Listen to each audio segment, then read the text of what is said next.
Hi, I'm Dustin Abbott, and I'm here today to give you part one of my review of the Samyang AF 14mm F2.8. This is their first autofocusing lens for Canon's RF mount, and so full-frame mirrorless. What is unique about this is that, to my knowledge, this is also the first third-party, or at least definitely the first third-party that's come into my hands, but I believe it is the first third-party autofocusing lens that has become available for the RF mount. So this lens is important, I think, on a lot of levels. Maybe not, in the absolute final analysis will it be incredibly important. It is important, however, for setting a precedent of third parties starting to develop for the Canon EOS R and RP and subsequent bodies, but the RF mount.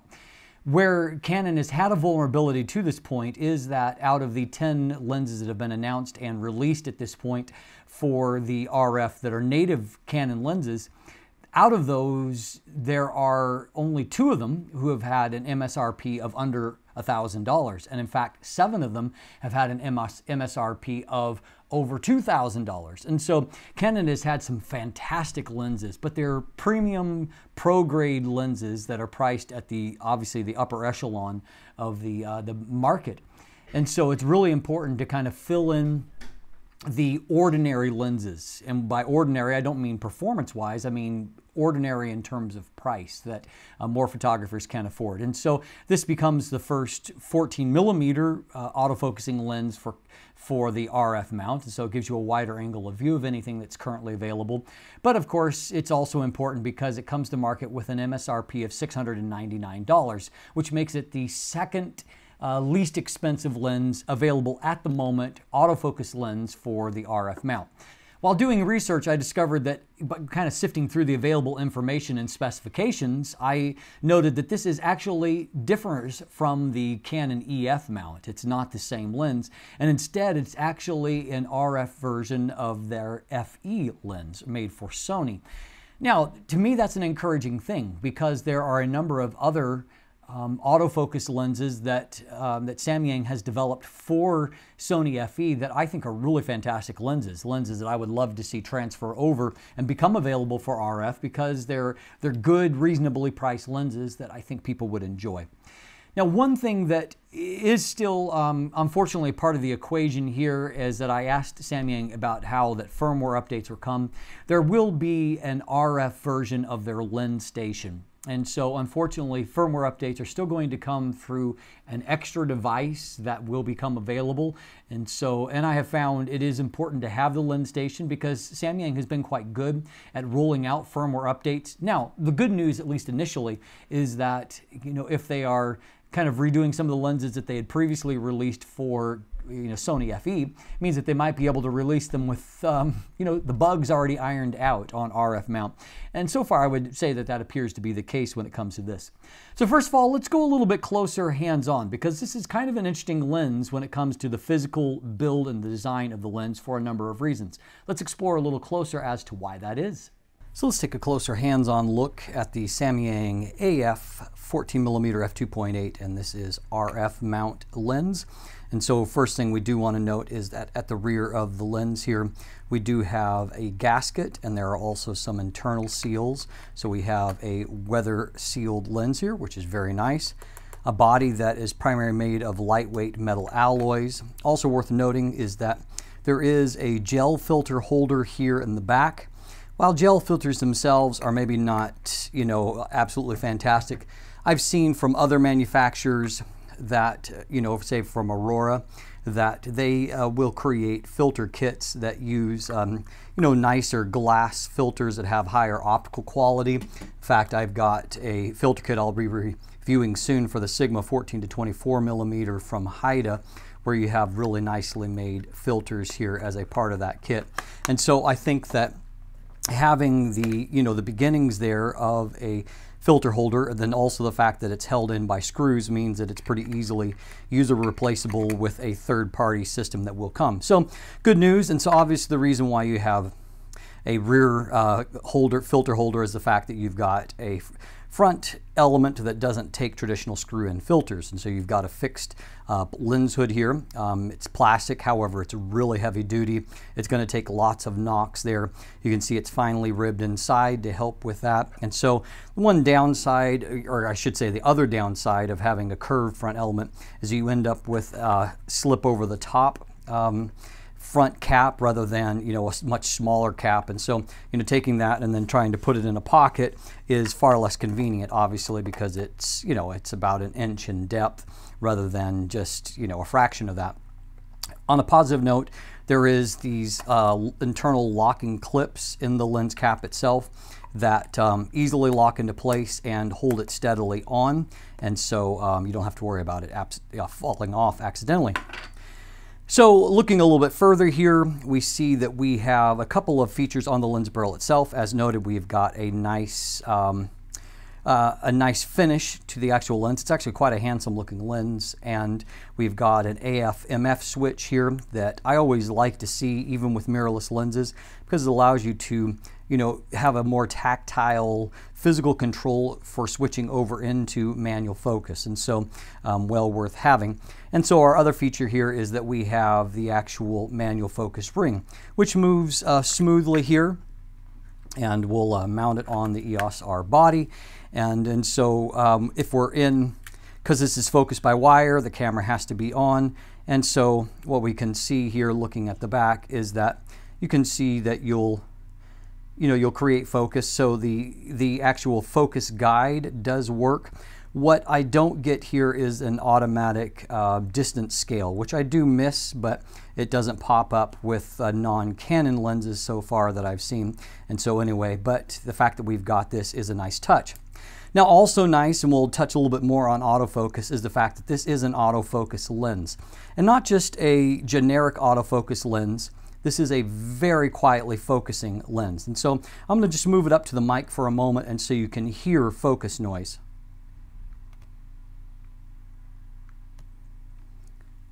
If you didn't really hear anything there, well, you can be excused, because this is a near silent focusing lens, and so it's very nice. Now, let me give you some of the details here as to the actual, you know, physical size and dimension. The actual heft of the lens, it is 1.15 pounds or 523 grams. So a nicely moderately weighted lens, particularly when you're considering that you've got a, you know, a very wide angle lens, you've got a, you know, a lightweight metal body, you've got weather sealing, you're getting quality for that with a reasonable amount of weight. What you also have is a lens that is 3.39 inches or 86 millimeters in diameter. It is 3.75 inches in length or 95.3 millimeters in length.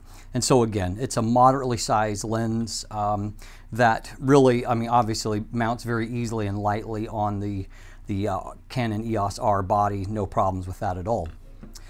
Now, beyond that, this is 14 millimeters, so it has a very wide 113.9 degree angle of view. There is some variance I have noted with the Samyang 14 millimeter lenses in terms of their angle of view, depending on what system they're designed for. So this one is a little bit tighter than what some are. However, 14 millimeters is still exceptionally wide. I'm certainly not complaining about that angle of view. I just, you know, kind of noting something that I've observed. The other thing here is that you have the ability to focus down to as little as 7.87 inches or 20 centimeters. But of course, this isn't a very wide focal length. And so you're left with a, you know, a useful, but not, certainly not, you know, impressive 0.12 times magnification. And so it's enough to get reasonably close to a subject and, you know, to make it fill the frame a little bit. But you're going to have to include a lot of context when shooting shots like that, as you can see from these. Our optical formula here is 14 elements in 10 groups, and that includes 3 aspherical elements to help to control spherical aberrations, and also 2 extra low dispersion glass elements that help with controlling chromatic aberrations. And so, I mean, you've got some, you know, some more expensive elements that are a part of that. So it's a, you know, a fairly complex optical formula. You've also got their ultra multi-coating, their UMC coating, on elements, not just the front, but various elements to help to reduce flare and ghosting. And so, you know, some positive things there. There are 7 rounded aperture blades, and it creates a fairly decent looking sunburst effect, which is better than some of the old Samyang lenses that I've seen from the past. And so one area that they've certainly improved. So in terms of what you get here physically for, you know, $699, it's actually quite nice here. It's a nicely made, good looking lens, and it has good performing autofocus that we'll examine a little bit more in just a second. And so nothing to complain about on that front. I think that this is a very nice lens for the money. So a few things that really kind of stand out to me about this is, of course, getting a weather sealed lens with a very nice build makes it a really great complement. This looks like a lens that belongs on the EOS R body that I've got it on. I also noted something unique, and that is that this lens seems to be fully supported by Canon's in-camera corrections, lens aberration corrections, and that includes all of them, including even the optimization setting, which a lot of times I've never seen really available. For example, on the 5D Mark IV, there's in recent couple of years, some Sigma lenses have had support, and they were the first third-party lenses I ever seen with support there in the lens aberration corrections. But the lens optimization was not available. It is available here, and so as you can see, it doesn't do a perfect job of correcting the distortion that's there at close focus distances, and it's kind of exaggerated by how close I did this. In many situations, I think it's enough correction that you'll end up with fairly clean looking end results. It does clean up vignette, as you can see. And so that's great. I mean, fantastic to get some support there, because Canon has been pretty close to that sort of thing in the past. The other thing that is worth noting here that we're exploring today is the autofocus performance of this lens. And by the way, in part 2 of this review, we will look at image quality and we will look at the video performance and give you a final summation, final verdict on the lens. And so stay tuned for that next episode, which will come in a week from now. But today we're looking at is the autofocus performance. And again, we have something quite intriguing when it comes to that, in that we have a linear STM focus motor here that actually works very similarly to what a native lens would. And so we're going to explore for a moment about stills autofocus. And so let's jump in and take a look at autofocus accuracy and the performance there. So what we've got is a surprisingly sophisticated focus system, both in the quality of focus, the quietness, the smoothness, and the quickness, but also a really strong performance just in terms of the quality of focus, consistency of focus as well. So as you can see here, I mean, obviously a very wide focal length. It's not as taxing on a focus system. And so at 14mm F2.8, you know, a lot of things, depth of field is not going to be tiny. However, obviously here when we get pretty close, I mean, depth of field is small enough that we can see there, you know, the right stuff is in focus and the stuff you don't want to be in focus isn't in focus. And so it certainly, you know, has done what I've asked it to do in this situation. Now, as far as putting people in the frame, I mean, obviously, once again, here we have got, you know, accurate focus, and so no problem there. We can see that the background is out of focus and the subject is in focus inside of a venue at a church here.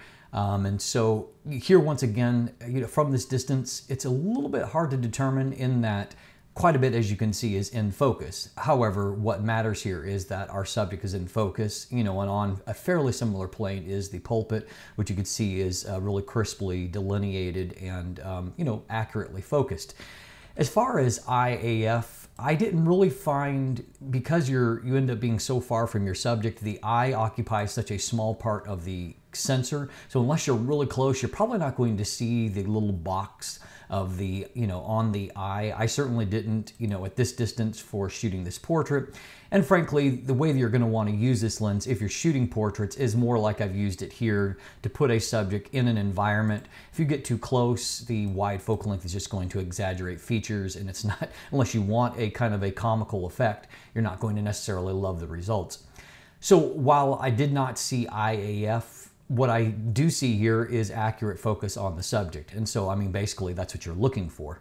Now here it's a little bit easier to distinguish focus because I'm somewhere near I think right at minimum focus here for this shot, or somewhere right in that vicinity. But we can see that the focus is accurate. We've got a narrow plane of focus here, and then we've got a fairly diffused background here, and so you can also get a little bit of an idea, advanced preview of the quality of the blur. Not that this is necessarily a priority in such a lens. A different kind of composition here, and just a little bit further back, but once again we can see nice accurate focus, and in this case, this focus distance, we can see a little bit crisper result, probably its location in relation to the center of the frame. And once again, background is out of focus as we want, subject in focus.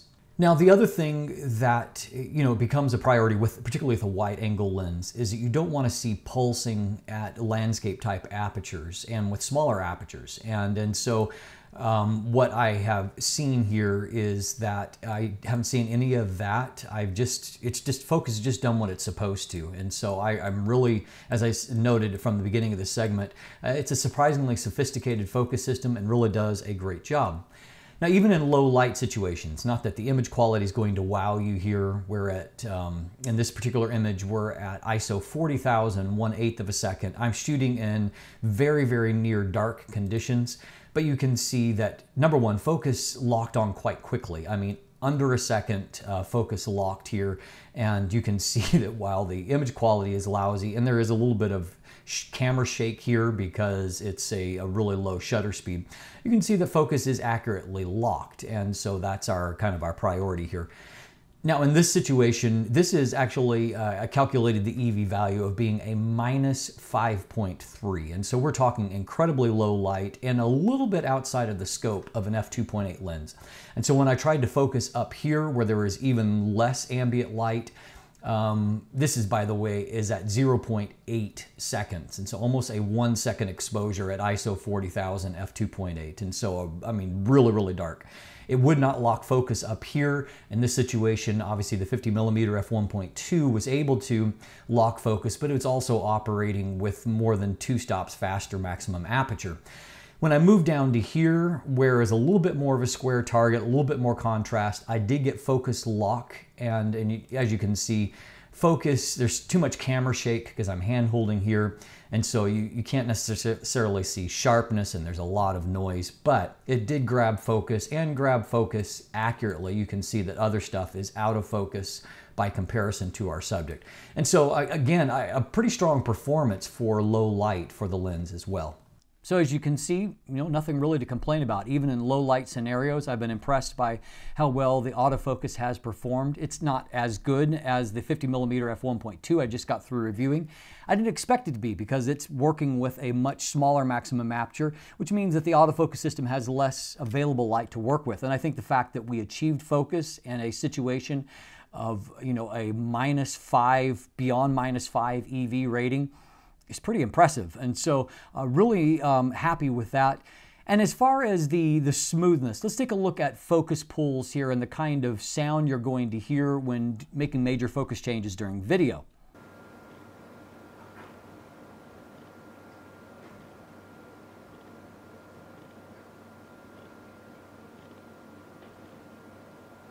So as you can see here, there really isn't much of anything to here. It is completely quiet, very smooth, very quiet in operation. I'm very impressed with the autofocus performance, particularly when you consider that Samyang just a few years back didn't do autofocus.